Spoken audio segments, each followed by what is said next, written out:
नमस्कार दोस्तों।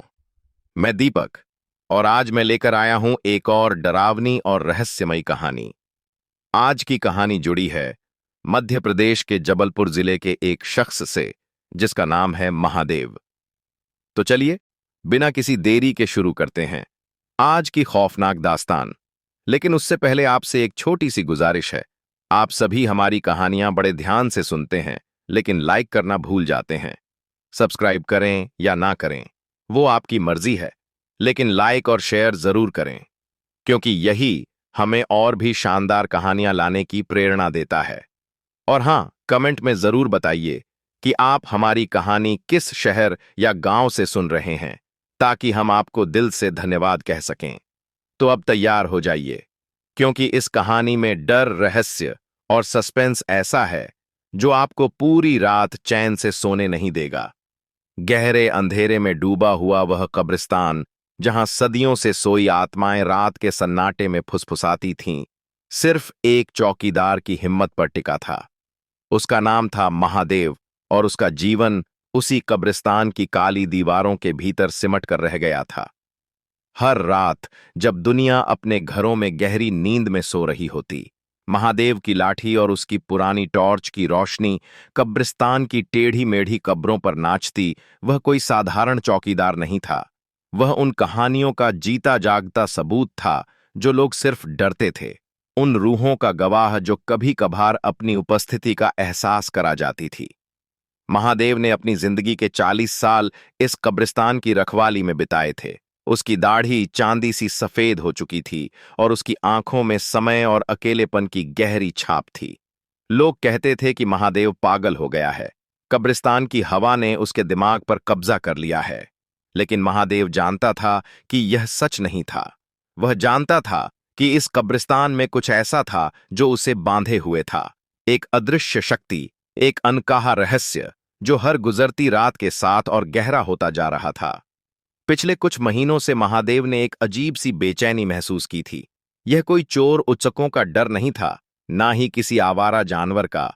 यह एक अलग ही तरह की उपस्थिति थी, एक सर्द एहसास जो उसकी रीढ़ की हड्डी में उतर जाता था, लेकिन साथ ही एक अजीब सी खींच भी महसूस होती थी। रात के गहरे पहर में जब चांद बादलों के पीछे छिप जाता, उसे कभी कब्रों के बीच से एक फुर्तीला साया गुजरता हुआ दिखाई देता, कभी पुरानी बरगद की डालियों से एक मखमली आवाज सुनाई देती और कभी कभी तो उसे अपने चारों ओर किसी की सांसों की गर्माहट भी महसूस होती, जबकि कोई भी उसके पास नहीं होता था। यह सब इतना सूक्ष्म था कि कोई और होता तो शायद इसे भ्रम मान लेता, लेकिन महादेव के लिए यह संकेत थे, एक आमंत्रण। एक रात आसमान में बिजली चमक रही थी और मूसलाधार बारिश हो रही थी। हवा इतनी तेज चल रही थी कि पुरानी चिमनियों से चीखने जैसी आवाजें आ रही थीं। महादेव अपनी छोटी सी चौकी में बैठा था, आग सेक रहा था और अपनी बेड़ी के शॉट खींच रहा था। अचानक उसने खिड़की से बाहर देखा। बिजली की एक तेज चमक में उसने देखा कि एक नई कब्र के पास जो हाल ही में खोदी गई थी, वहां पर एक आकृति खड़ी थी। वह आकृति किसी इंसान की नहीं लगती थी, वह धुंधली थी, जैसे हवा में तैरती हुई कोई परछाई। उसका रंग ऐसा था जैसे रात का घना अंधेरा खुद ही एक रूप ले चुका हो और उसके बाल हवा में नागिनों की तरह लहरा रहे थे। महादेव का दिल एक पल के लिए धड़कना भूल गया। उसने टॉर्च उठाई और उसकी रोशनी उस आकृति की ओर फेंकी, लेकिन जैसे ही रोशनी उस पर पड़ी, वह गायब हो गई, जैसे कभी थी ही नहीं। महादेव ने अपनी आंखों को मला सोचा, शायद बारिश और अंधेरे का असर है, लेकिन उसके भीतर एक अजीब सी उत्सुकता जाग चुकी थी। अगले कुछ दिनों तक वह आकृति हर रात उसे दिखाई देने लगी। कभी वह कब्रिस्तान के पश्चिमी कोने में पुराने पेड़ के पास खड़ी होती, कभी टूटे हुए मकबरे के ऊपर बैठी हुई दिखती। महादेव ने उससे बात करने की कोशिश की, उसे पुकारा, लेकिन वह हमेशा गायब हो जाती। वह आकृति रहस्यमयी थी, मायावी और धीरे धीरे महादेव के दिमाग पर हावी होती जा रही थी। उसे नींद नहीं आती थी और दिन के उजाले में भी उसकी आंखें उस रात की प्रतीक्षा करती थीं जब वह फिर से उस परछाई को देख सके। एक रात चांद पूरा था और उसकी रोशनी में कब्रिस्तान का हर पत्थर चमक रहा था। महादेव अपनी लाठी लिए चक्कर लगा रहा था, जब वह कब्रिस्तान के सबसे पुराने हिस्से में पहुंचा, जहां सबसे पुरानी कब्रें थीं और जहां बरगद का पेड़ अपने विशाल तनों के साथ फैला हुआ था, उसने उस आकृति को देखा।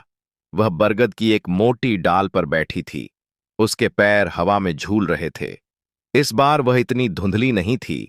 उसकी रूपरेखा साफ दिख रही थी। महादेव ने देखा कि उसके लंबे काले बाल उसके कंधों पर बिखरे हुए थे और उसने लाल रंग का एक ढीला ढाला लिबास पहन रखा था जो हवा में धीरे धीरे लहरा रहा था। उसकी आंखें, हालांकि दूर से स्पष्ट नहीं दिख रही थीं, चमक रही थी, जैसे उनमें हजारों तारों की रोशनी समाई हुई हो। महादेव ने धीरे धीरे उसकी ओर कदम बढ़ाए। उसका दिल तेजी से धड़क रहा था, लेकिन डर की बजाय एक अजीब सी शांति और आकर्षण महसूस हो रहा था। और उसने पूछा, कौन हो तुम? उसकी आवाज रात के सन्नाटे में गूंज उठी। आकृति हिली नहीं, बस वहीं बैठी रही। महादेव करीब आया, इतना करीब कि वह उसकी सांसों की धीमी आवाज सुन सके। हालांकि वह सांस नहीं ले रही थी, या कम से कम उसे ऐसा लगा। उसने अपना हाथ बढ़ाया जैसे उसे छूना चाहता हो, लेकिन जैसे ही उसका हाथ उसके करीब पहुंचा, आकृति धीरे धीरे हवा में घुलने लगी। महादेव का हाथ हवा में ही रह गया। महादेव ने लगभग चिल्लाते हुए कहा, रुक जाओ, मुझसे बात करो, मैं तुम्हें कोई नुकसान नहीं पहुंचाऊंगा। इस बार जब वह पूरी तरह से गायब होने वाली थी, एक धीमी और मधुर आवाज उसके कानों में पड़ी, तुमसे फिर मिलेंगे। चौकीदार आवाज इतनी धीमी थी कि महादेव को लगा जैसे उसने सिर्फ कल्पना की हो, लेकिन उस आवाज में एक गहरी पुकार थी, एक ऐसा आमंत्रण जिसे वह चाहकर भी अनसुना नहीं कर सकता था। यह घटना महादेव के लिए एक मोड़ थी। वह समझ गया था कि यह कोई साधारण भूत या भ्रम नहीं था। यह कोई ऐसी शक्ति थी जो उससे जुड़ना चाहती थी और वह भी उससे जुड़ना चाहता था। उसकी रातों की नींद हराम हो गई। वह हर रात उसी बरगद के पेड़ के पास इंतजार करता, उम्मीद करता कि वह फिर आएगी और उसे बात करेगी। कुछ और रातें बीत गईं। महादेव की बेचैनी बढ़ती जा रही थी। वह अब कब्रिस्तान की हर परछाई में उसे देखता था, हर हवा के झोंके में उसकी आवाज सुनता था। एक दिन उसने कब्रिस्तान के एक पुराने कोने में एक अजीब सी चीज देखी। यह एक छोटा सा पत्थर था जिस पर एक प्रतीक लिखा हुआ था, एक कमल का फूल जिसके ऊपर एक आंख बनी हुई थी। महादेव ने उसे उठा लिया। जैसे ही उसने पत्थर उठाया, उसे एक ठंडा सा एहसास हुआ, जैसे कोई उसे छू रहा हो। और फिर उसके मन में एक स्पष्ट आवाज गूंजी, मुझे खोजो चौकीदार, मैं यहीं हूं। महादेव ने उस रात फैसला किया कि वह उसे खोज कर रहेगा। वह जानता था कि यह खतरनाक हो सकता है, लेकिन उसके मन में उस आकृति के लिए एक अजीब सा आकर्षण पैदा हो गया था। यह डर और जिज्ञासा का एक जटिल मिश्रण था। वह अपनी चौकी में वापस आया, पत्थर को अपनी मुट्ठी में कसकर पकड़ा और अपने मन में उस आवाज को दोहराता रहा। उसे लगा कि वह आकृति उसे किसी खास जगह पर बुला रही है और यह पत्थर उसे रास्ता दिखाएगा।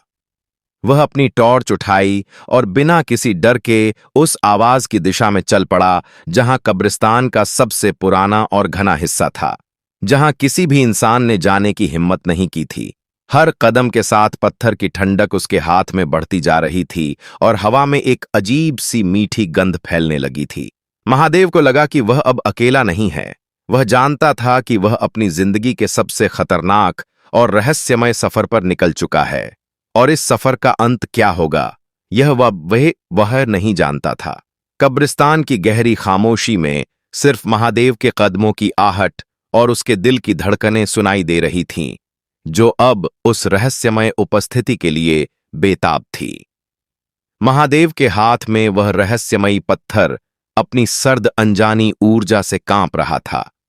उस पर खुदा कमल का फूल और आंख का प्रतीक रात के गहरे अंधेरे में जैसे जीवित हो उठा था।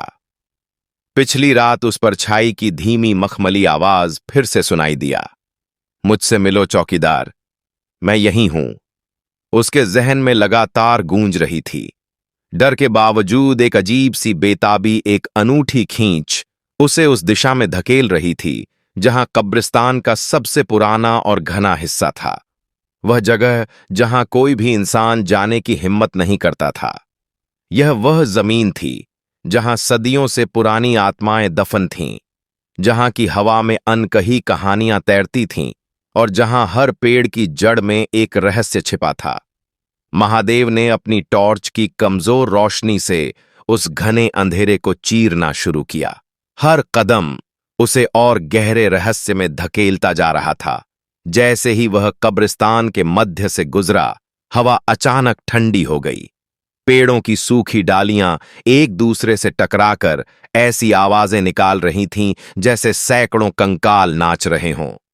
हर कदम पर जमीन से एक अजीब सी सुगंध उठ रही थी, फूलों की मीठी मादक गंध। लेकिन उसमें कुछ ऐसा था जो दिमाग को शून्य कर रहा था। महादेव ने महसूस किया कि पत्थर उसके हाथ में और गर्म होता जा रहा था, जैसे वह उसे रास्ता दिखा रहा हो। उसकी टॉर्च की रोशनी में उसे पुरानी टूटी हुई कब्रें दिखाई दे रही थीं, जिन पर से मिट्टी और पत्थरों की परतें उखड़ चुकी थीं। कुछ कब्रों पर अजीबोगरीब आकृतियां बनी हुई थीं, जो अब रात के इस सन्नाटे में और भी भयावह लग रही थीं। उसे लगा जैसे कब्रों के भीतर से आंखें उसे घूर रही हों। हर झाड़ी के पीछे से फुसफुसाहट सुनाई दे रही हो, और उसे पल भर के लिए लगा कि उसने अपनी दाहिनी ओर से एक काली परछाई को तेजी से गुजरते देखा है। लेकिन जब उसने मुड़कर देखा तो वहां कुछ नहीं था। उसका दिल जोर से धड़क रहा था, लेकिन वह रुका नहीं। उसे अब रुकना मंजूर नहीं था। वह जानता था कि वह अब उस बिंदु से आगे बढ़ चुका है जहां से पीछे मुड़ना संभव नहीं था। महादेव उस दिशा में बढ़ता रहा जहां बरगद का विशाल पेड़ अपने सैकड़ों हाथों जैसी जड़ों के साथ फैला हुआ था। उस पेड़ के नीचे हमेशा एक अजीब सा अंधेरा रहता था। यहां तक कि दिन के उजाले में भी सूरज की रोशनी यहां तक नहीं पहुंच पाती थी। जैसे ही वह पेड़ के करीब पहुंचा, हवा में गंध और भी तेज हो गई, इतनी मादक कि महादेव के सिर में हल्का सा चक्कर आने लगा।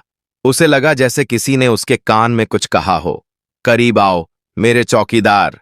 यह वही मखमली आवाज थी जो उसने पहले सुनी थी, अब और भी स्पष्ट और भी लुभावनी। महादेव ने टॉर्च को ऊपर उठाया और उसकी रोशनी बरगद की सबसे मोटी जड़ पर पड़ी। वहां वह आकृति बैठी हुई थी। उसी लाल लिबास में उसके लंबे काले बाल हवा में तैर रहे थे। इस बार वह धुंधली नहीं थी, वह वास्तविक लग रही थी, इतनी वास्तविक कि महादेव को अपनी आंखों पर यकीन नहीं हो रहा था। महादेव ने देखा कि उसके होंठ एक धीमी मुस्कान में बदल गए थे। उसकी त्वचा चंद्रमा की रोशनी में ओस की बूंदों जैसी चमक रही थी, इतनी गोरी कि वह पारदर्शी लग रही थी। उसकी आंखें ऐसी थीं जैसे रात के सबसे गहरे गड्ढे में चमकते हुए हीरे हो। उनमें एक ऐसी गहराई थी जो महादेव को अपनी ओर खींच रही थी। वह आंखें उसे एक साथ डर और सुकून का एहसास करा रही थीं। उनमें एक असीमित ज्ञान और एक काला इतिहास छिपा था। महादेव ने महसूस किया कि उसकी सारी थकान, सारा डर उस एक पल में गायब हो गया था जब उसने उसे इतने करीब से देखा। वह उसके सामने खड़ी थी, एक अलौकिक सौंदर्य की प्रतिमूर्ति जो इंसानी कल्पना से परे थी। महादेव ने अपनी टॉर्च नीचे कर दी, क्योंकि उसे लगा कि उसकी रोशनी उस अद्भुत दृश्य को बाधित कर रही है। वह बस उसे देखता रहा, शब्दों से परे, एक मौन वार्तालाप में लीन। तुम आ गए, महादेव उस आकृति ने कहा। अब मैं तुमसे बहुत सारी भूख मिटाना चाहती हूं।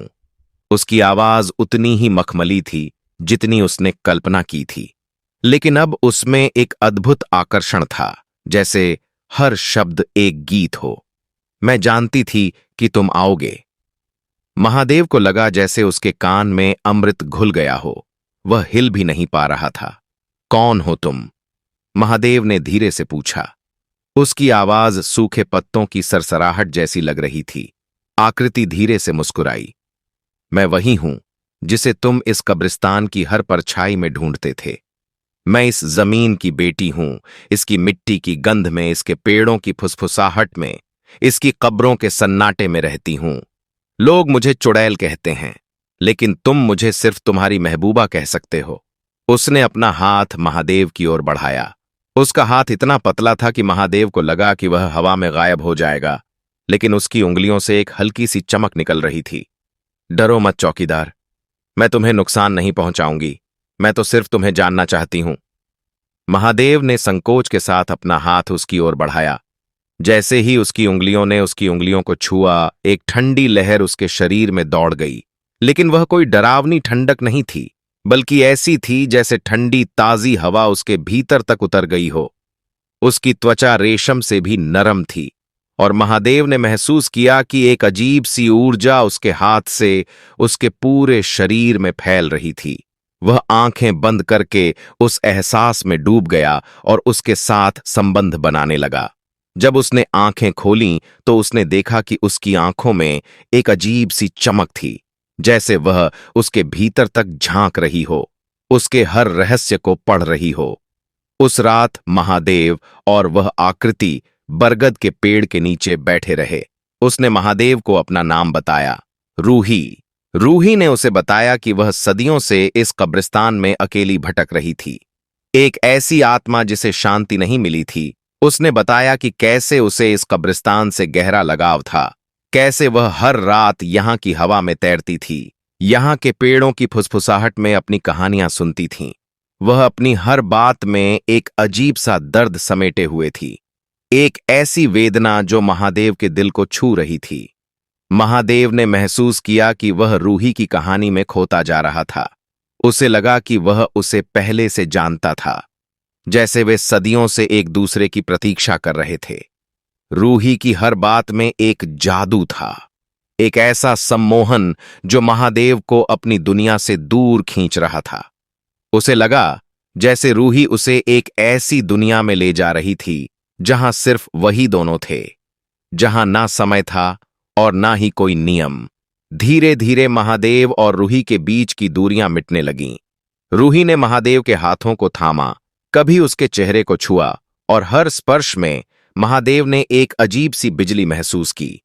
वह कोई शारीरिक स्पर्श नहीं था, बल्कि रूहानी था जो महादेव की आत्मा को झकझोर रहा था। रूही ने बताया कि वह अकेली थी और उसे एक साथी की जरूरत थी, एक ऐसे व्यक्ति की जो उसे समझे, जो उसके साथ रहे, यहां तक कि उसके अलौकिक अस्तित्व को भी स्वीकार करें। महादेव ने देखा कि रूही की आंखों में एक अजीब सी चमक थी, एक ऐसी चमक जो प्यार और एकाकीपन का मिश्रण थी। वह उसकी बातों में खोता जा रहा था। उसे लगा कि वह रूही के लिए कुछ भी कर सकता है, यहां तक कि अपनी जान भी दे सकता है। वह जानता था कि यह खतरनाक हो सकता है, लेकिन उसके लिए अब कुछ और मायने नहीं रखता था। रूही की उपस्थिति ही उसका सब कुछ थी। जैसे जैसे रात गहराती गई, रूही की बातें और भी व्यक्तिगत होती गईं।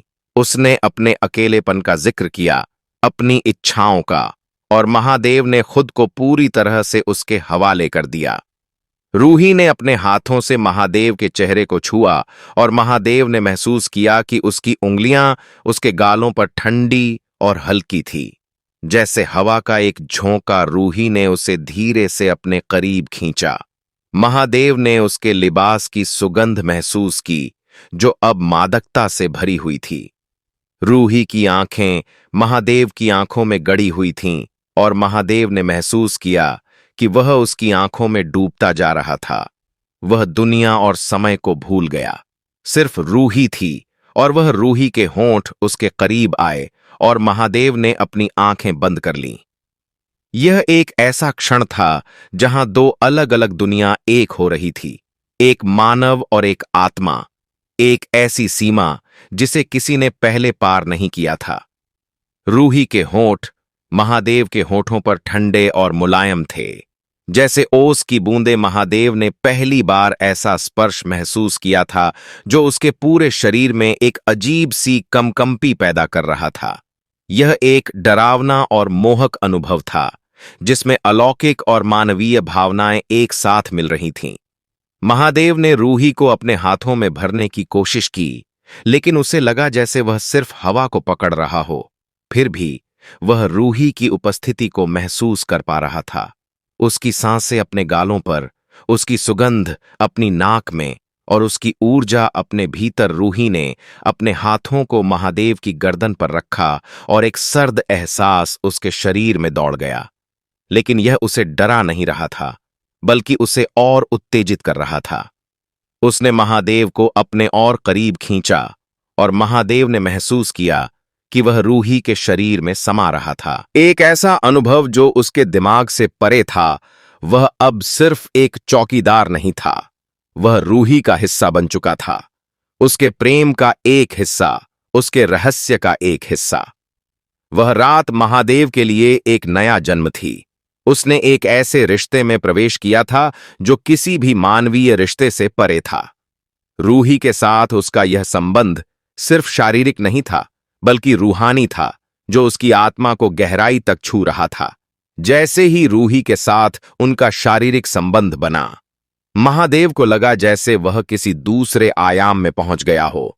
रूही का स्पर्श ऐसा था जैसे हजारों तारों की रोशनी उसके भीतर समा गई हो और उसकी सांसें ब्रह्मांड के सन्नाटे में गूंज रही हो। महादेव ने महसूस किया कि वह रूही में खो गया था। उसके अस्तित्व में, उसके रहस्य में रूही के बाल उसके चेहरे पर बिखरे हुए थे और महादेव ने महसूस किया कि वह अपनी जिंदगी का सबसे अद्भुत और भयानक पल जी रहा था। जब भोर होने लगी और सूरज की पहली किरणें कब्रिस्तान के ऊपर फैलने लगीं, तो रूही धीरे धीरे हवा में घुलने लगी। महादेव ने उसे रोकने की कोशिश की, लेकिन वह अब पहले से कहीं अधिक धुंधली होती जा रही थी। मुझे जाना होगा, मेरे चौकीदार, रूही की आवाज उसके कानों में फुसफुसाई, अब और भी धीमी, जैसे हवा में तैरती हुई कोई फुसफुसाहट। सूर्य की रोशनी मुझे सहन नहीं होती, लेकिन मैं वापस आऊंगी। हर रात तुम्हारे लिए। रूही पूरी तरह से गायब हो गई और महादेव अकेला रह गया। बरगद के पेड़ के नीचे उसके शरीर में एक अजीब सी थकावट और एक नई ऊर्जा का मिश्रण था। उसके होंठों पर रूही के स्पर्श की ठंडक अभी भी महसूस हो रही थी और उसके दिल में एक अजीब सी हलचल थी। महादेव धीरे धीरे अपनी चौकी की ओर बढ़ा। सूरज की रोशनी कब्रिस्तान पर फैल रही थी और उसे लगा कि कब्रिस्तान अब पहले जैसा नहीं था। उसे हर कब्र में रूही की आहट महसूस हो रही थी। हर पेड़ में उसकी उपस्थिति। महादेव अपनी चौकी में बैठा और उसने अपने शरीर को देखा।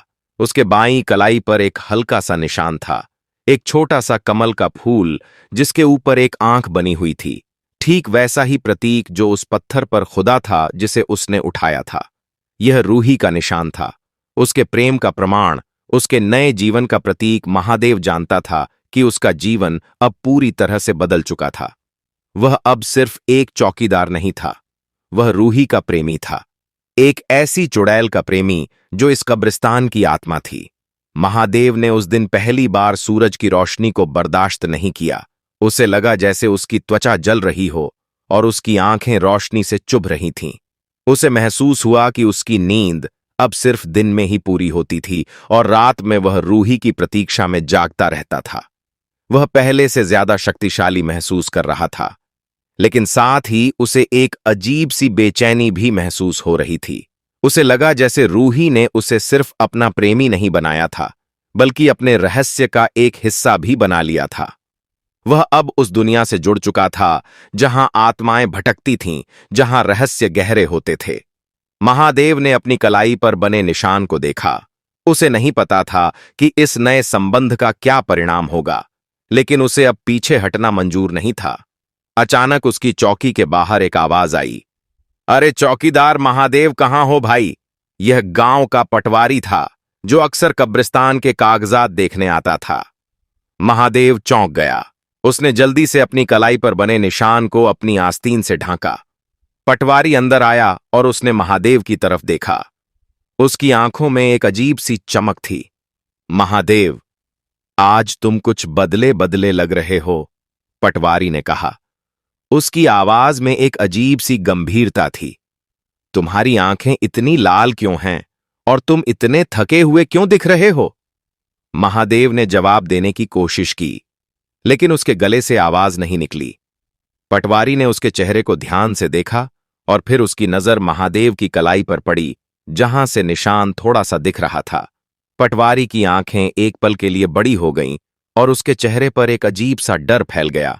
यह क्या है महादेव? पटवारी ने फुसफुसाते हुए कहा। उसकी उंगली महादेव की कलाई की ओर इशारा कर रही थी। महादेव ने जल्दी से अपनी आस्तीन नीचे कर ली, लेकिन पटवारी ने वह देख लिया था। महादेव जानता था कि अब रहस्य ज्यादा दिनों तक छिपा नहीं रह सकता था। पटवारी एक कदम पीछे हटा, उसके चेहरे पर भय साफ दिखाई दे रहा था। महादेव, तुम कहां थे कल रात? और यह निशान क्या है? उसकी आवाज में डर और संदेह था। महादेव को लगा कि पटवारी कुछ ऐसा जानता है जो वह नहीं जानता था, या शायद वह कुछ ऐसा महसूस कर रहा था जो महादेव अब खुद बन चुका था। कब्रिस्तान का सन्नाटा अचानक और गहरा हो गया था, और सूरज की रोशनी भी अब इतनी गर्म नहीं लग रही थी। महादेव ने पटवारी की आंखों में देखा और उसे लगा कि पटवारी के भीतर एक अजीब सा डर जाग उठा था।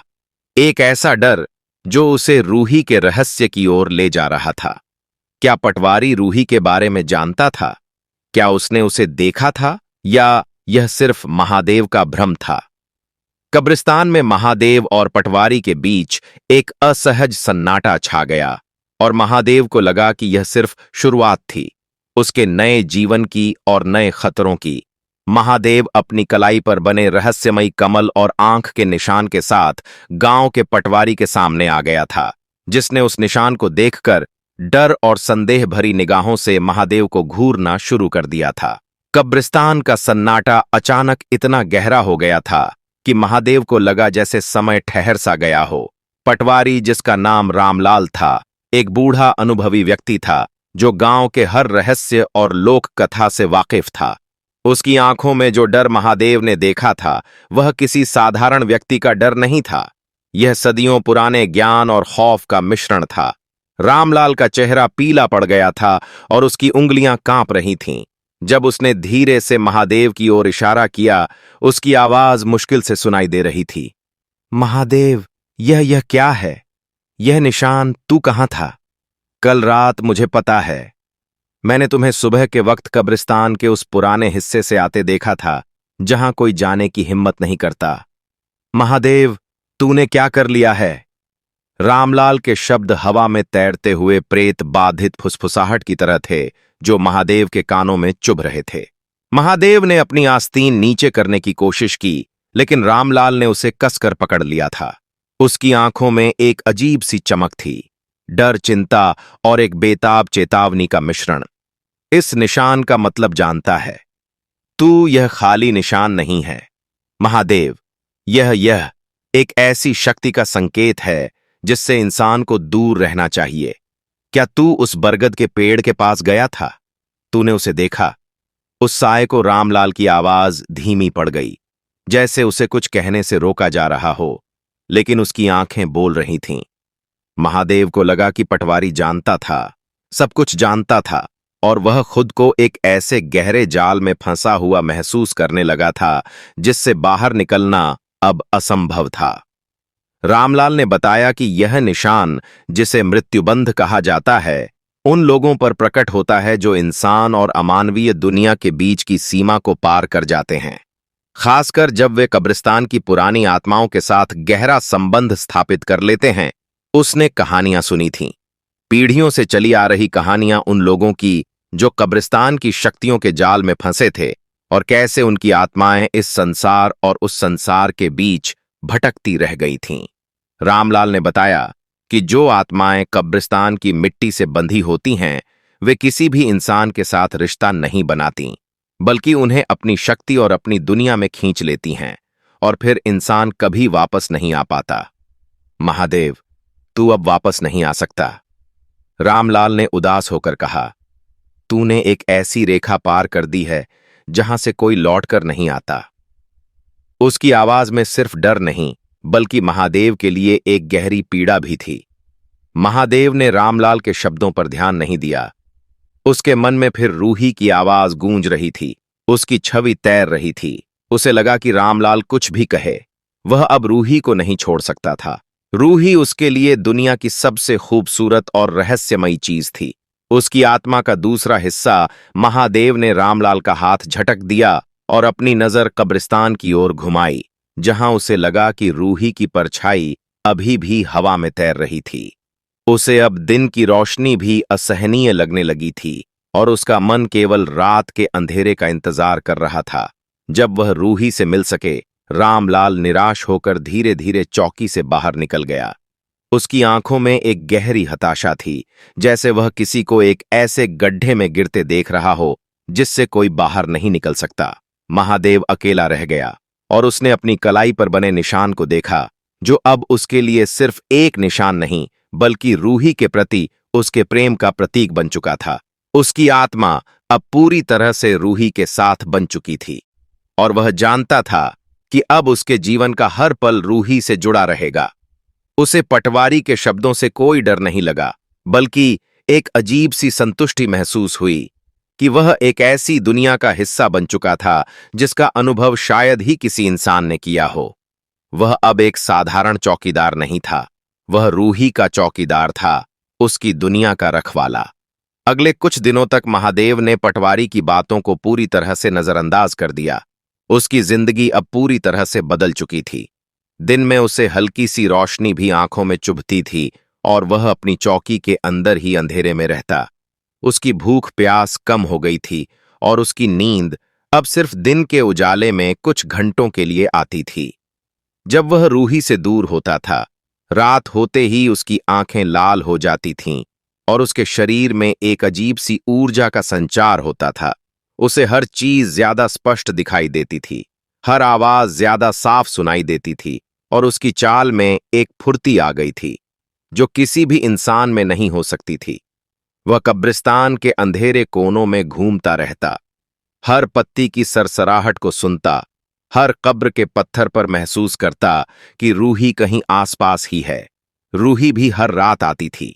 वह अब ज्यादा देर तक उसके साथ रहती और महादेव ने महसूस किया कि रूही उसके साथ और भी खुल रही थी। उसने उसे अपने अतीत की कहानियां सुनाई। कैसे वह सदियों पहले एक राजकुमारी थी जिसे किसी ने धोखे से मार दिया था और उसकी आत्मा को इस कब्रिस्तान में हमेशा के लिए कैद कर दिया था। रूही ने बताया कि उसे शांति तभी मिलेगी जब कोई इंसान उसे सच्चे दिल से स्वीकार करेगा, उसके साथ एक अटूट बंधन बनाएगा, एक ऐसा बंधन जो मृत्यु से भी परे हो। महादेव को रूही की हर बात सच्ची लगी। उसे लगा कि वह रूही की वेदना को महसूस कर पा रहा था, उसकी अकेलेपन की पीड़ा को। रूही की आंखों में जो गहरा दुख था वह महादेव को अपनी ओर खींच रहा था। रूही ने महादेव को कब्रिस्तान के उन कोनों से परिचित कराया जहां कोई नहीं जाता था, जहां पुरानी आत्माएं सबसे ज्यादा सक्रिय थीं। उसने उसे उन कब्रों के बारे में बताया जिनमें ऐसे लोग दफन थे जो सदियों पहले इस गांव के रहस्यमयी इतिहास का हिस्सा थे। महादेव ने रूही के साथ चलते हुए महसूस किया कि वह अब कब्रिस्तान का सिर्फ चौकीदार नहीं बल्कि इसका हिस्सा बन गया था। हवा में अब उसे सिर्फ मिट्टी की नहीं बल्कि रूही की खुशबू महसूस होती थी। रूही ने महादेव के हाथों को थाम लिया और महादेव ने महसूस किया कि अब उसका स्पर्श सिर्फ ठंडा नहीं बल्कि एक अजीब सी गर्माहट भी दे रहा था, जैसे दो अलग अलग ऊर्जाएं एक हो रही हो। रूही ने उसे बताया कि वह उससे शादी करना चाहती है। महादेव, मैं तुमसे हमेशा के लिए जुड़ना चाहती हूं, रूही ने मखमली आवाज में कहा।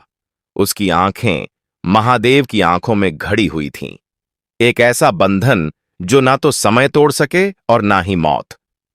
क्या तुम तैयार हो महादेव के लिए? यह सवाल ही नहीं था। वह जानता था कि उसका दिल पहले ही रूही को समर्पित कर चुका था। हां, रूही, उसने कहा। उसकी आवाज कांप रही थी। मैं तैयार हूं, मैं तुम्हारे साथ हमेशा के लिए रहना चाहता हूं। रूही मुस्कुराई और उसकी मुस्कान ऐसी थी जैसे चांदनी खुद ही हंस रही हो। तो फिर मेरे चौकीदार, हमें एक प्राचीन रस्म को निभाना होगा, एक ऐसी रस्म जो इस कब्रिस्तान की सबसे पुरानी आत्माओं की उपस्थिति में की जाएगी।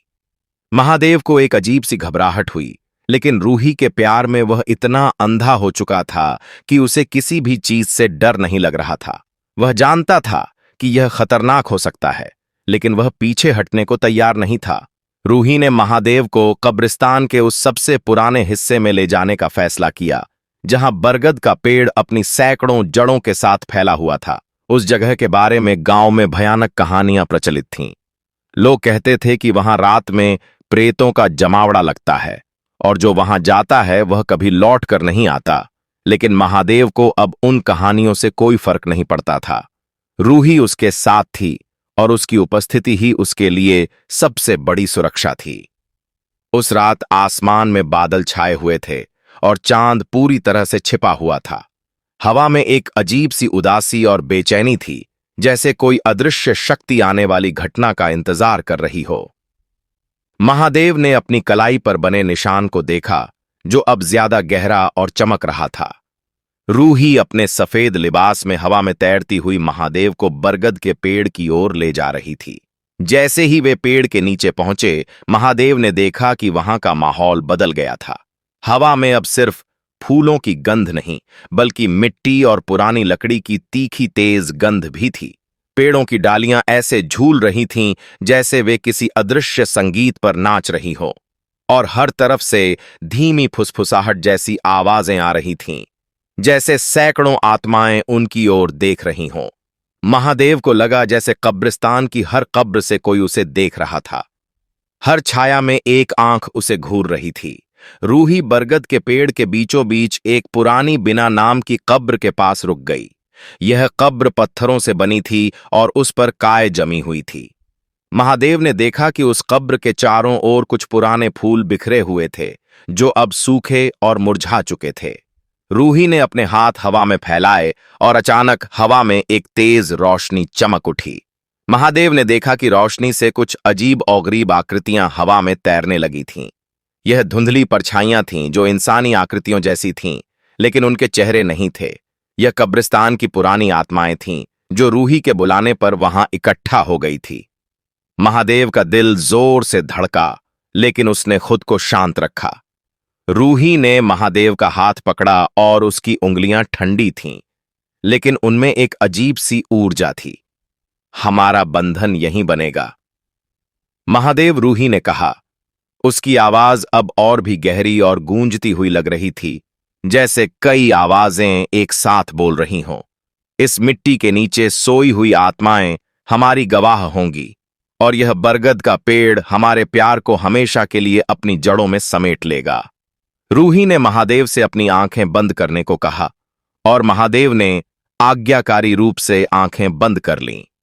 उसने अपने चारों ओर हवा में एक अजीब सी ऊर्जा महसूस की, जैसे हजारों हाथ उसे छू रहे हों। हजारों फुसफुसाहटें उसके कानों में कुछ कह रही हो। उसे लगा जैसे उसकी आत्मा शरीर से बाहर निकल रही हो और वह हवा में रूही की आत्मा के साथ मिल रही हो। अचानक एक तेज बिजली कौंधी और महादेव ने महसूस किया कि रूही के होंठ उसके होठों पर थे। यह पिछली रात के स्पर्श से अलग था। यह ज्यादा गहरा था, ज्यादा तीव्र, और उसमें एक अजीब सी ऊर्जा थी जो महादेव के भीतर तक उतर रही थी। महादेव ने महसूस किया कि रूही के साथ उसका यह जुड़ाव अब सिर्फ आत्मा का नहीं बल्कि उसके अस्तित्व का था। उसे लगा जैसे उसकी सांसें रूही की सांसों में घुल गई हो, उसका खून रूही के खून में मिल गया हो। रूही ने अपने हाथों से महादेव के चेहरे को छुआ और महादेव ने महसूस किया कि उसकी उंगलियां उसके गालों पर ठंडी और हल्की थी, जैसे हवा का एक झोंका, लेकिन उसमें एक अजीब सी शक्ति थी। रूही ने उसे अपने और करीब खींचा और महादेव ने महसूस किया कि वह रूही के शरीर में समा रहा था। एक ऐसा अनुभव जो उसके दिमाग से परे था। वह अब सिर्फ एक चौकीदार नहीं था, वह रूही का हिस्सा बन चुका था। उसके प्रेम का एक हिस्सा, उसके रहस्य का एक हिस्सा।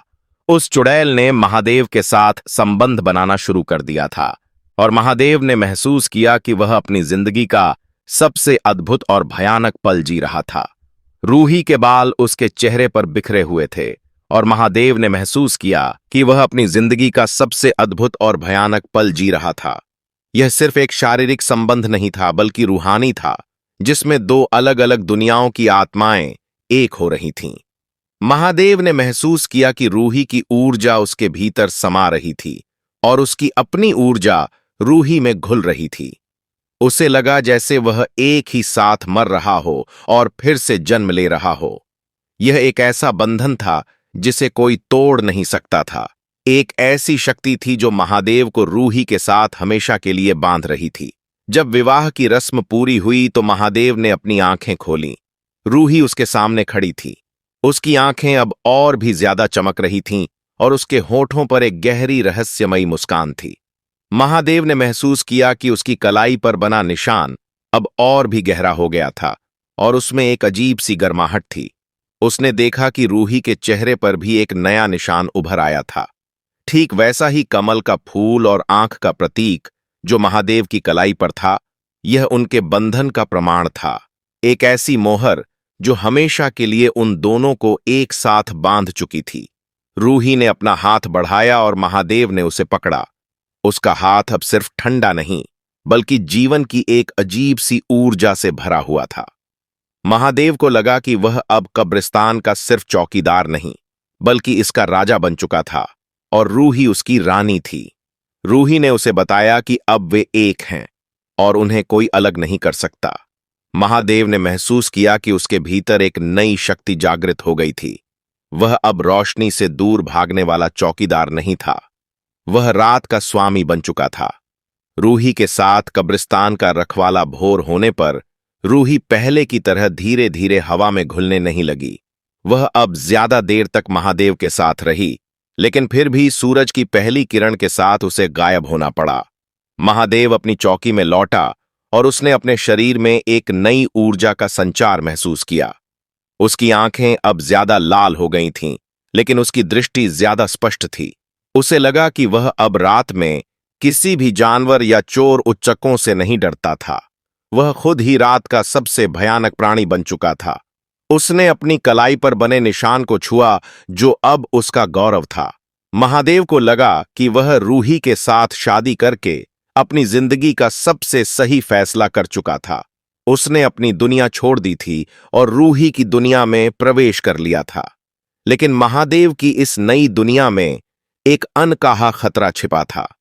जैसे ही महादेव अपनी चौकी के दरवाजे पर पहुंचा, उसने देखा कि जमीन पर एक कागज का टुकड़ा पड़ा था। उस पर कुछ अजीब और गरीब आकृतियां बनी हुई थीं। कुछ प्राचीन मंत्रों जैसे शब्द लिखे थे और बीच में एक छोटा सा सूखा हुआ कमल का फूल था। महादेव ने उसे उठाया।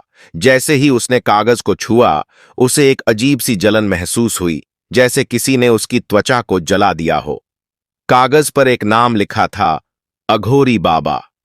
महादेव चौंक गया। अघोरी बाबा एक रहस्यमयी साधु था जो सदियों पहले इस इलाके में रहता था और जिसके बारे में कहा जाता था कि वह आत्माओं से बात कर सकता था और उन्हें नियंत्रित भी कर सकता था। उसे लगा कि यह कागज किसी ने जानबूझकर यहां छोड़ा था। क्या अघोरी बाबा अभी भी जिंदा था? क्या वह महादेव के बारे में जानता था? क्या वह रूही के बारे में जानता था? महादेव ने कागज को अपनी मुट्ठी में कस लिया। उसके चेहरे पर एक अजीब सी बेचैनी थी। उसे लगा कि उसकी नई दुनिया, उसका नया प्रेम अब खतरे में था। उसे नहीं पता था कि यह अघोरी बाबा कौन था और वह उससे क्या चाहता था। क्या वह रूही को उससे छीनना चाहता था या वह उसे किसी और खतरे से आगाह कर रहा था? कब्रिस्तान की खामोशी में महादेव अकेला खड़ा था। उसके हाथों में वह रहस्यमयी कागज और उसके दिल में एक नई अनिश्चितता। महादेव के हाथों में वह सूखा हुआ कमल का फूल और उस पर खुदे रहस्यमयी शब्द रात के अंधेरे में एक अनहोनी की चेतावनी की तरह लग रहे थे। अघोरी बाबा, यह नाम सदियों पुरानी कहानियों से जुड़ा हुआ था। एक ऐसा नाम जिसे सुनकर गांव के सबसे बहादुर लोग भी कांप उठते थे। यह वह साधु था जिसके बारे में कहा जाता था कि वह मृत्यु और जीवन के बीच की अदृश्य सीमाओं पर चलता था, आत्माओं को नियंत्रित करता था और उन शक्तियों को जानता था जिनसे साधारण इंसान कोसों दूर रहते थे। महादेव का दिल जोर से धड़क रहा था, लेकिन यह सिर्फ डर नहीं था, यह एक अजीब सी बेचैनी थी, एक ऐसी अनिश्चितता जो उसके नए जीवन को चुनौती दे रही थी। उसकी कलाई पर बना कमल और आंख का निशान, जो रूही के साथ उसके प्रेम बंधन का प्रतीक था, अब एक अलग तरह की ऊर्जा से धड़क रहा था, जैसे वह अघोरी बाबा की उपस्थिति को महसूस कर रहा हो। महादेव ने उस कागज को ध्यान से देखा और उसे लगा कि उस पर लिखे मंत्रों में एक अजीब सी शक्ति थी जो उसकी त्वचा को जला रही थी। यह कोई चेतावनी थी या एक निमंत्रण, उसे कुछ समझ नहीं आ रहा था। जैसे ही सूरज की रोशनी कब्रिस्तान पर फैल रही थी, महादेव ने महसूस किया कि उसकी नई प्रकृति उसे अब दिन की रोशनी में ज्यादा देर तक बाहर रहने नहीं दे रही थी। उसकी आंखें लाल थीं और उसे हर आवाज, हर रोशनी असहनीय लग रही थी। उसने जल्दी से उस कागज को अपनी जेब में डाला और अपनी चौकी में घुस गया, जहां वह अंधेरे में ही रहना पसंद करता था।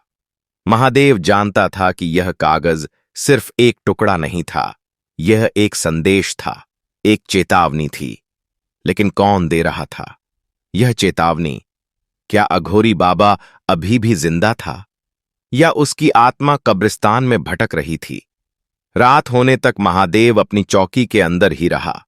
अपने विचारों में डूबा हुआ उसे रूही की चिंता होने लगी थी। क्या अघोरी बाबा रूही को नुकसान पहुंचा सकता था? क्या वह उनके बंधन को तोड़ सकता था? इन सवालों ने महादेव को अंदर से हिला दिया था। उसे अपनी नई शक्ति का एहसास हो रहा था, लेकिन अघोरी बाबा के नाम के साथ जुड़ा डर इतना गहरा था कि वह अपनी शक्ति को भी कम महसूस कर रहा था। रात होते ही महादेव की आंखें एक बार फिर चमक उठीं और उसके शरीर में एक अजीब सी ऊर्जा का संचार हुआ। वह अपनी चौकी से बाहर निकला और कब्रिस्तान के अंधेरे में चला गया। उसे हर तरफ अघोरी बाबा की उपस्थिति महसूस हो रही थी। हवा में एक अजीब सी गंध थी, धूप, राख और सड़ी हुई लकड़ी का मिश्रण, जो किसी प्राचीन रस्म की याद दिला रहा था। महादेव ने देखा कि कब्रिस्तान के कुछ हिस्सों में छोटे छोटे पत्थरों से अजीब-ओ-गरीब निशान बने हुए थे, जैसे किसी ने कोई गुप्त संकेत छोड़ा हो। उसकी नई पैनी नजर ने देखा कि कुछ कब्रों पर ताजी राख बिखरी हुई थी, जैसे वहां कोई रस्म अदा की गई हो। महादेव जानता था कि यह सब अघोरी बाबा का काम था। वह उसे एक जाल में फंसा रहा था, या शायद उसे किसी चीज के लिए तैयार कर रहा था। उसे लगा कि कब्रिस्तान की आत्माएं भी आज रात ज्यादा बेचैन थीं। पेड़ों की फुसफुसाहट ज्यादा तेज थी और उसे कभी कभी हवा में धीमी दर्द भरी आहें सुनाई देती थीं, जैसे आत्माएं डरी हुई हों। यह सब महादेव के लिए नया और डरावना था। वह जानता था कि वह अब सिर्फ एक चौकीदार नहीं था, वह एक ऐसे युद्ध का हिस्सा बन चुका था जिसकी शुरुआत सदियों पहले हुई थी।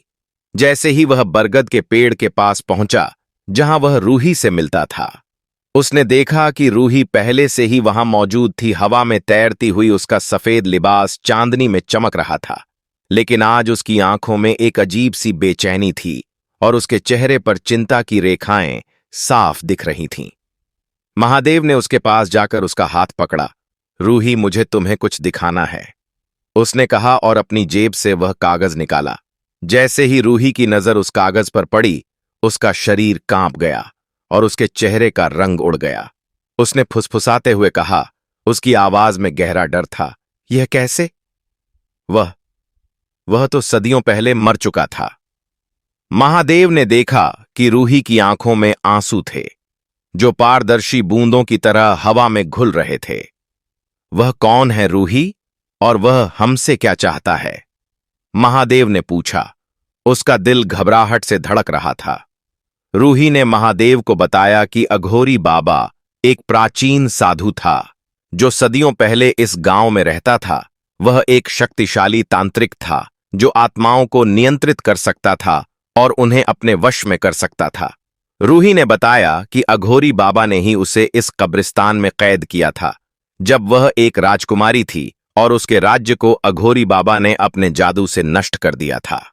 रूही की आत्मा को उसने एक प्राचीन मंत्र से कब्रिस्तान की मिट्टी से बांध दिया था ताकि वह कभी मुक्ति ना पा सके। मृत्युबंध, जिस निशान ने महादेव और रूही को एक साथ बांधा था, वह वास्तव में अघोरी बाबा का ही एक शक्तिशाली मंत्र था जिसे उसने रूही को कैद करने के लिए बनाया था। रूही ने बताया कि अघोरी बाबा की आत्मा भी इस कब्रिस्तान में भटक रही थी और वह उन आत्माओं की शक्ति को नियंत्रित करता था।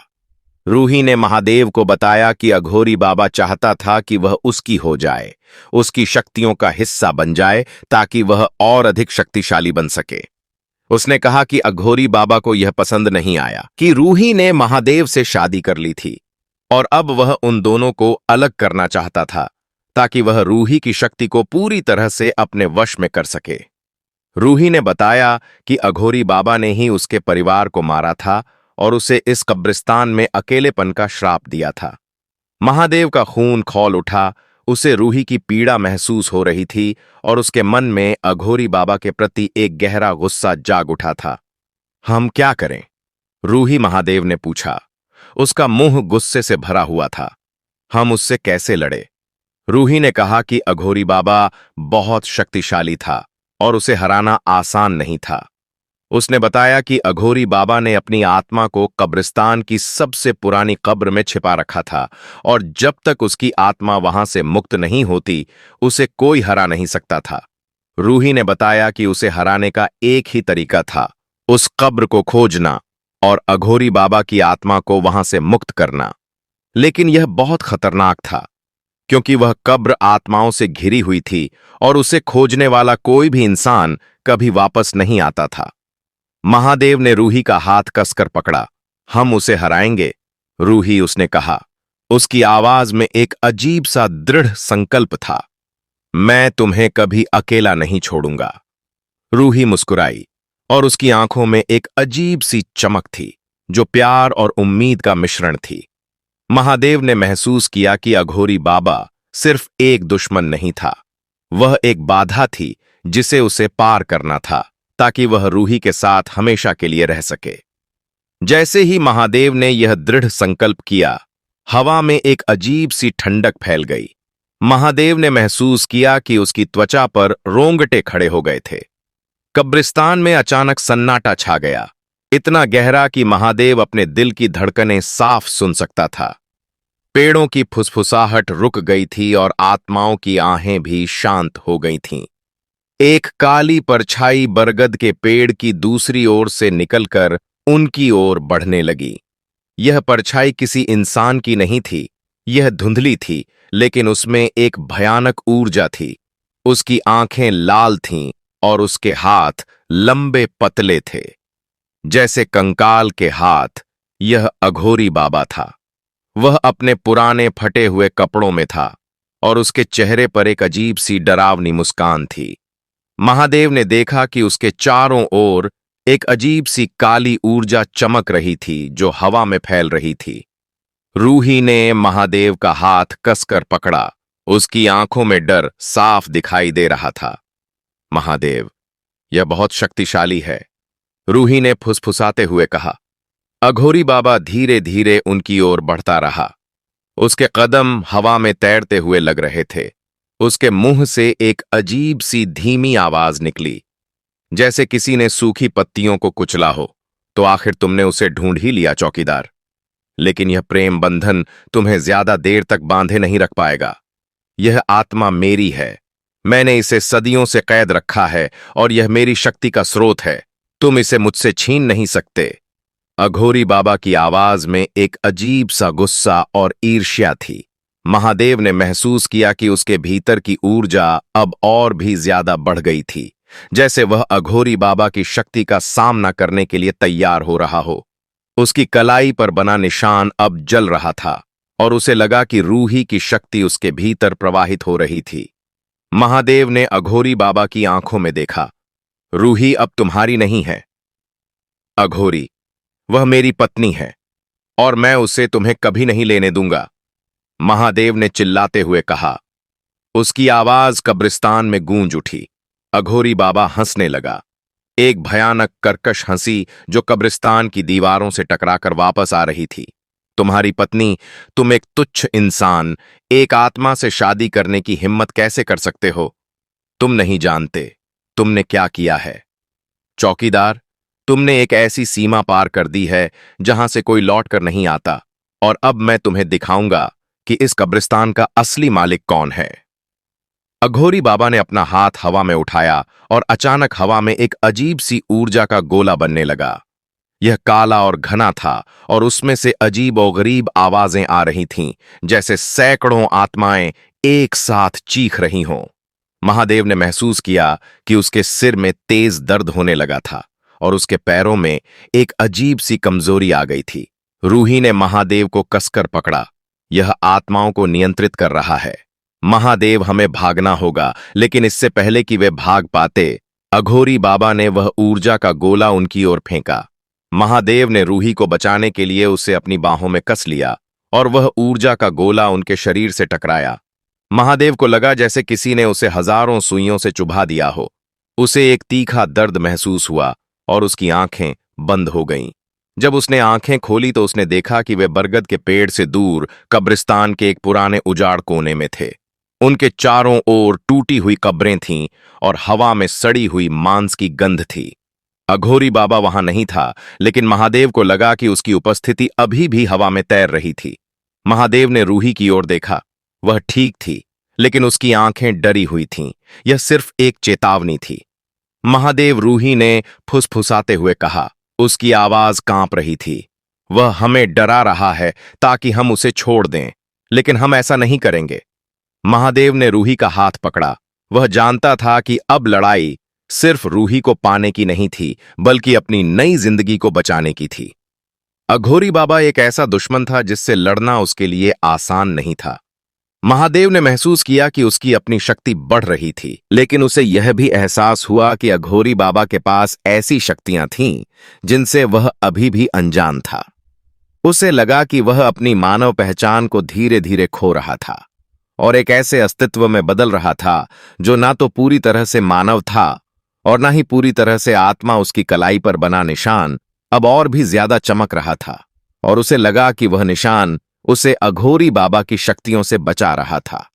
अगले कुछ रातों तक अघोरी बाबा ने उन्हें सीधे तौर पर परेशान नहीं किया, लेकिन उसकी उपस्थिति हर तरफ महसूस होती थी। महादेव ने देखा कि कब्रिस्तान की कुछ कब्रों से अजीब और गरीब रोशनी निकल रही थी और उसे कभी कभी हवा में धीमी भयानक हंसी सुनाई देती थी। रूही ने उसे बताया कि अघोरी बाबा आत्माओं को अपने वश में कर रहा था और उन्हें उनके खिलाफ इस्तेमाल करने की तैयारी कर रहा था। महादेव ने महसूस किया कि उसके अंदर कुछ बदल रहा था।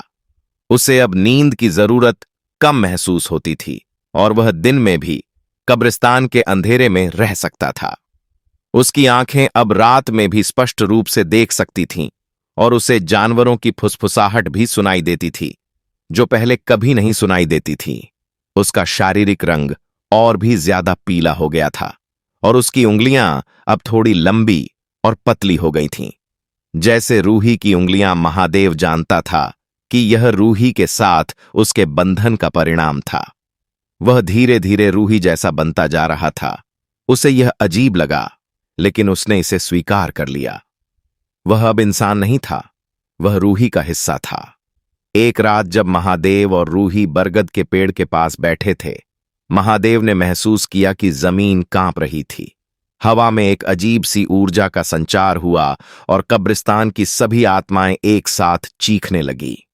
आसमान में बिजली कौंधी और महादेव ने देखा कि कब्रिस्तान के सबसे पुराने हिस्से से, जहां अघोरी बाबा की कब्र थी, एक काली घनी धुआं ऊपर उठ रहा था। रूही कांप उठी। वह अपनी आत्मा को मुक्त कर रहा है, उसने डरते हुए कहा। वह पूरी तरह से जीवित हो रहा है। महादेव ने देखा कि धुआं धीरे धीरे एक भयानक आकृति का रूप ले रहा था, जो अघोरी बाबा जैसी दिख रही थी, लेकिन अब वह और भी विशाल और भयानक लग रही थी। उसकी आंखें लाल थीं और उसके होंठों पर एक भयानक मुस्कान थी। अब तुम दोनों मुझसे बच नहीं सकते। अघोरी बाबा की आवाज कब्रिस्तान में गूंज उठी। उसकी आवाज इतनी तेज थी कि महादेव के कानों में दर्द होने लगा। अघोरी बाबा ने अपना हाथ उठाया और महादेव ने देखा कि कब्रिस्तान की सभी कब्रों से आत्माएं बाहर निकलने लगी थीं। यह आत्माएं धुंधली थीं, लेकिन उनके चेहरे पर दर्द और गुस्सा था। वे महादेव और रूही की ओर बढ़ने लगीं। उनके हाथों में अजीब और गरीब हथियार थे, जो हवा में चमक रहे थे। रूही ने महादेव का हाथ कसकर पकड़ा। यह हमें घेर रहा है महादेव, हमें लड़ना होगा।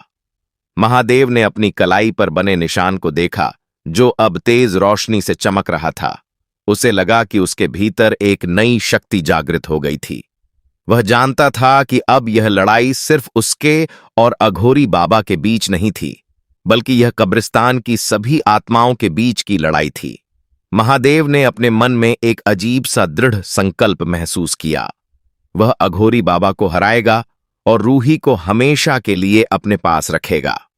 उसने देखा कि कब्रिस्तान की सभी आत्माएं उनकी ओर बढ़ रही थीं और उनके पास बचने का कोई रास्ता नहीं था।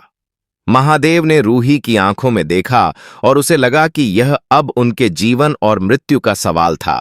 क्या वे अघोरी बाबा को हरा पाएंगे या वे हमेशा के लिए कब्रिस्तान की आत्माओं के बीच कैद हो जाएंगे? यह रात उनकी जिंदगी का सबसे भयानक और निर्णायक रात होने वाली थी। श्रृंगाल महादेव और रूही कब्रिस्तान के सबसे पुराने शापित हिस्से में अघोरी बाबा के सामने खड़े थे, जिसने अपनी आत्मा को पूरी तरह से मुक्त कर लिया था और अब वह एक विशाल भयानक छाया के रूप में प्रकट हो चुका था। उसकी लाल आंखें गुस्से और प्रतिशोध से जल रही थीं और उसके होठों पर वही कुटिल मुस्कान थी जो सदियों से रूही की आत्मा को सता रही थी। अघोरी बाबा ने अपनी काली शक्ति से कब्रिस्तान की हर कब्र से आत्माओं को बाहर निकालना शुरू कर दिया था। यह आत्माएं धुंधली और पारदर्शी दर्द और गुस्से से भरी हुई महादेव और रूही की ओर बढ़ रही थीं। उनके हाथों में अजीब और गरीब हथियार हवा में चमक रहे थे। कब्रिस्तान का सन्नाटा अब चीखों और फुसफुसाहटों से भर गया था और हवा में एक अजीब सी ठंडी सड़ी हुई गंध फैल रही थी। महादेव ने महसूस किया कि उसका दिल तेजी से धड़क रहा था, लेकिन उसमें डर नहीं था, बल्कि एक अजीब सा दृढ़ संकल्प था। उसकी कलाई पर बना कमल और आंख का निशान, जो रूही के साथ उसके प्रेम बंधन का प्रतीक था, अब एक तीव्र रोशनी से चमक रहा था, जैसे वह उसे एक कवच प्रदान कर रहा हो। रूही ने महादेव का हाथ कसकर पकड़ा। उसकी उंगलियां ठंडी थीं, लेकिन उनमें एक अजीब सी ऊर्जा थी जो महादेव के भीतर प्रवाहित हो रही थी। उसने महसूस किया कि रूही की आत्मा उसकी आत्मा के साथ एक हो चुकी थी और उनकी शक्ति अब एक थी। जैसे ही आत्माओं का झुंड उनकी ओर बढ़ा, महादेव ने महसूस किया कि उसकी आंखें अब रात के अंधेरे में भी स्पष्ट रूप से देख सकती थीं और उसे हर आत्मा की गति, हर परछाई की हलचल साफ दिखाई दे रही थी। अघोरी बाबा की शक्ति से नियंत्रित यह आत्माएं भयानक लग रही थीं। उनके चेहरे विकृत थे और उनके मुंह से दर्द भरी चीखें निकल रही थीं। महादेव ने देखा कि कुछ आत्माएं पुरानी थीं। उनके शरीर पर युद्ध के निशान थे, जबकि कुछ हाल ही में मरी हुई लग रही थीं। उनके कपड़े अभी भी क्षत व विक्षत थे। वे एक साथ महादेव और रूही की ओर हमला करने के लिए आगे बढ़ी। उनके अदृश्य हथियार हवा में एक अजीब सी आवाज कर रहे थे। रूही ने महादेव को अपनी बाहों में कस लिया और महादेव ने महसूस किया कि उसकी शक्ति कई गुना बढ़ गई थी।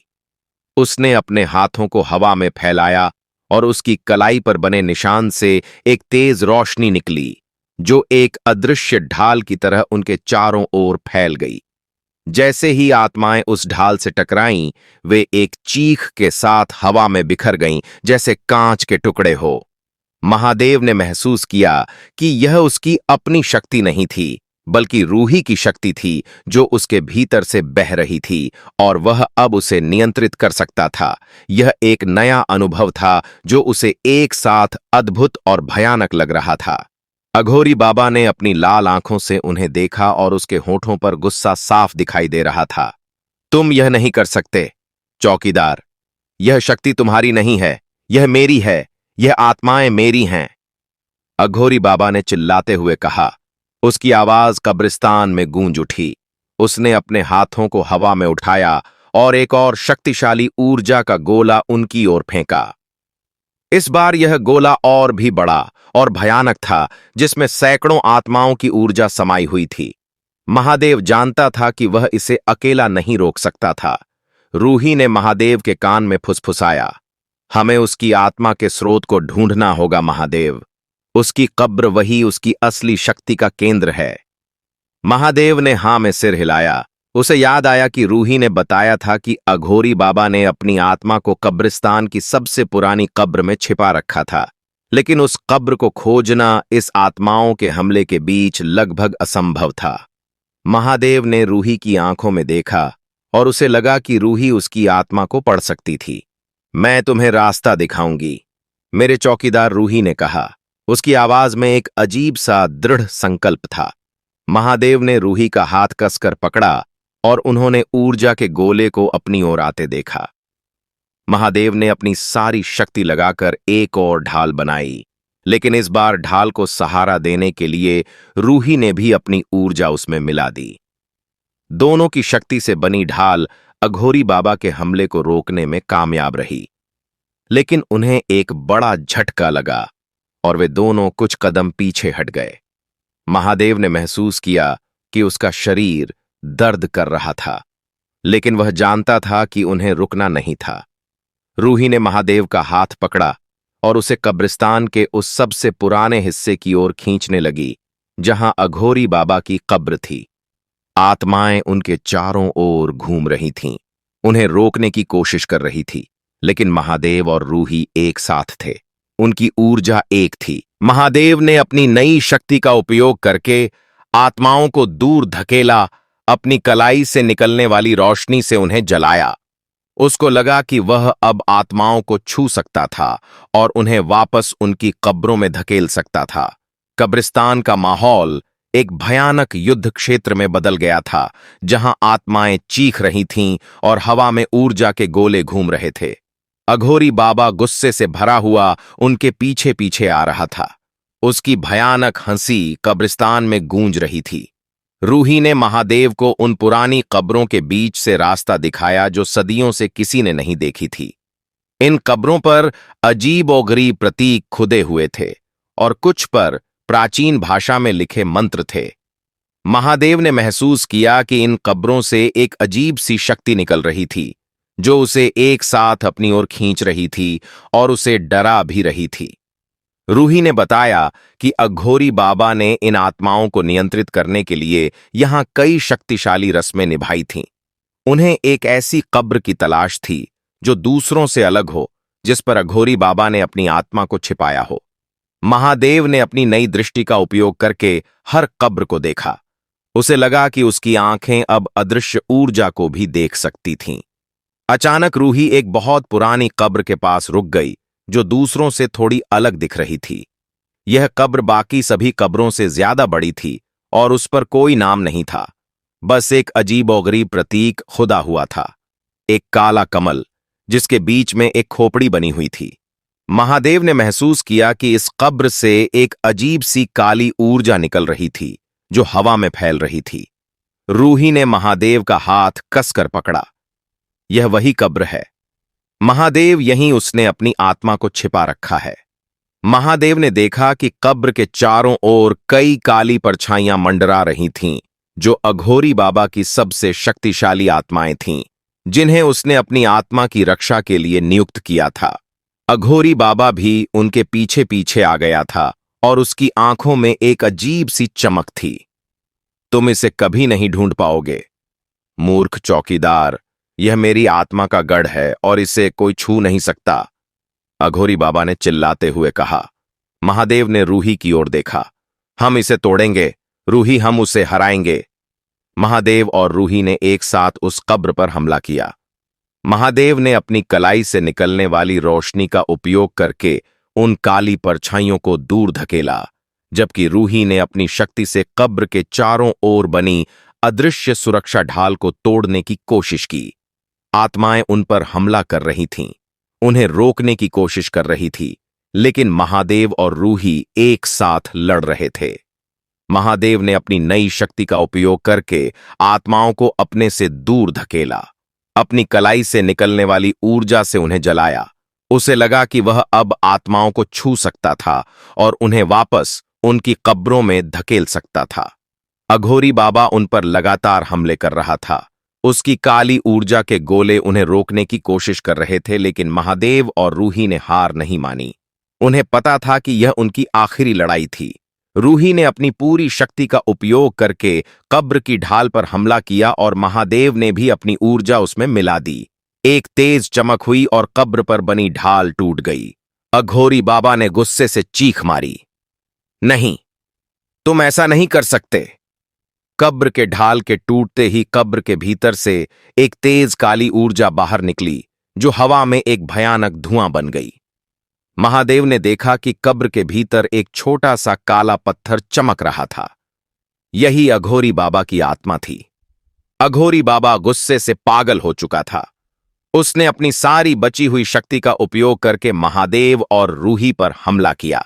इस बार उसकी शक्ति इतनी ज्यादा थी कि महादेव की ढाल भी उसे पूरी तरह से रोक नहीं पाई। महादेव और रूही जमीन पर गिर पड़े। उनका शरीर दर्द से कांप रहा था। अघोरी बाबा उनके करीब आया। उसके होठों पर एक भयानक मुस्कान थी। अब तुम दोनों का अंत है। मैं तुम्हें अपनी आत्मा का हिस्सा बनाऊंगा और तुम हमेशा के लिए मेरी शक्ति के गुलाम रहोगे। जैसे ही अघोरी बाबा ने अपना हाथ महादेव की ओर बढ़ाया, रूही ने अपनी बची हुई शक्ति का उपयोग करके महादेव को एक धक्का दिया और वह अघोरी बाबा के सामने आ गई। नहीं, तुम उसे नहीं छू सकते, रूही ने चिल्लाते हुए कहा। अघोरी बाबा ने रूही को अपने हाथों में कस लिया और रूही चीख पड़ी। महादेव ने अपनी आंखें खोली और उसने देखा कि रूही का शरीर धीरे धीरे पारदर्शी होता जा रहा था। अघोरी बाबा उसकी शक्ति को सोख रहा था। महादेव के भीतर एक भयानक गुस्सा जाग उठा। उसे रूही की पीड़ा महसूस हो रही थी और वह जानता था कि उसे अब कुछ करना होगा। उसने अपनी सारी बची हुई शक्ति को इकट्ठा किया और अपनी कलाई पर बने निशान को देखा, जो अब लाल रंग से चमक रहा था। यह निशान सिर्फ रूही के प्रेम का प्रतीक नहीं था, यह अब उनकी संयुक्त शक्ति का स्रोत बन चुका था। महादेव ने अपनी पूरी ऊर्जा को अपनी कलाई में केंद्रित किया और एक तेज रोशनी निकली जो अघोरी बाबा की ओर बढ़ी। यह रोशनी इतनी तेज थी कि अघोरी बाबा चीख पड़ा और रूही को छोड़ दिया। महादेव ने देखा कि रोशनी ने अघोरी बाबा के काले पत्थर को घेर लिया था और पत्थर कांपने लगा था। नहीं, यह नहीं हो सकता, अघोरी बाबा ने चिल्लाते हुए कहा। उसका शरीर धुंधला होता जा रहा था।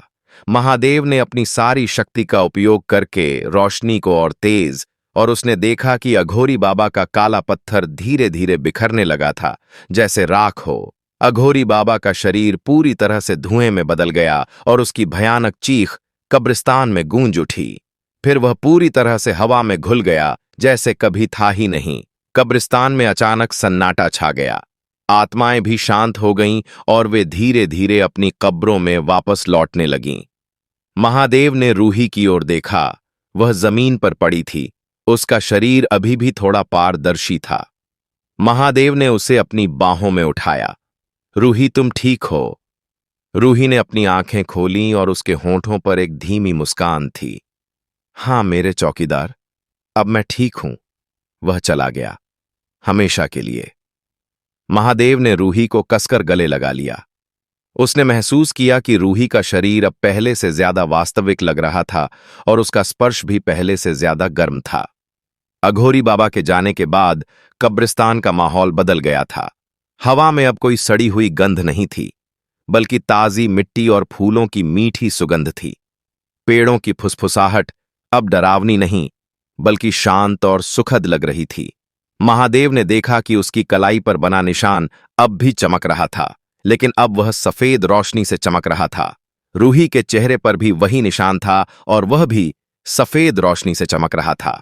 महादेव जानता था कि यह अघोरी बाबा के मृत्यु बंध का अंत था और उनके प्रेम बंधन का नया अध्याय था। रूही ने महादेव को बताया कि अब वह इस कब्रिस्तान में अकेली नहीं थी और ना ही महादेव अकेला था। वे दोनों हमेशा के लिए एक साथ थे। इस कब्रिस्तान के नए रखवाले उस रात महादेव और रूही बरगद के पेड़ के नीचे बैठे रहे।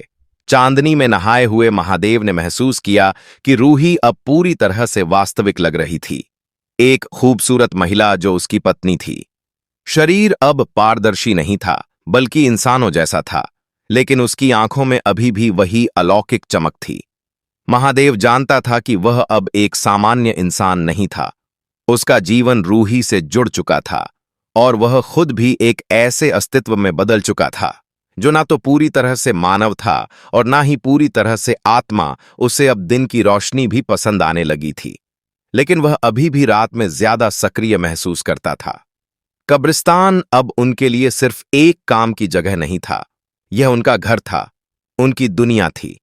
वे कब्रिस्तान के हर कोने को जानते थे, हर कब्र की कहानी को और हर आत्मा के रहस्य को। एक रात जब महादेव और रूही कब्रिस्तान की गश्त लगा रहे थे, उन्होंने देखा कि कब्रिस्तान के किनारे पर एक छोटा सा चमकीला फूल खिला हुआ था। यह फूल ऐसा था जैसा महादेव ने पहले कभी नहीं देखा था। उसकी पंखुड़ियां ऐसी थीं जैसे रात के तारे हो और उसकी सुगंध ऐसी थी जैसे सदियों पुरानी यादें हों। महादेव ने उसे छूने के लिए अपना हाथ बढ़ाया, लेकिन रूही ने उसे रोक दिया। यह स्मृति पुष्प है।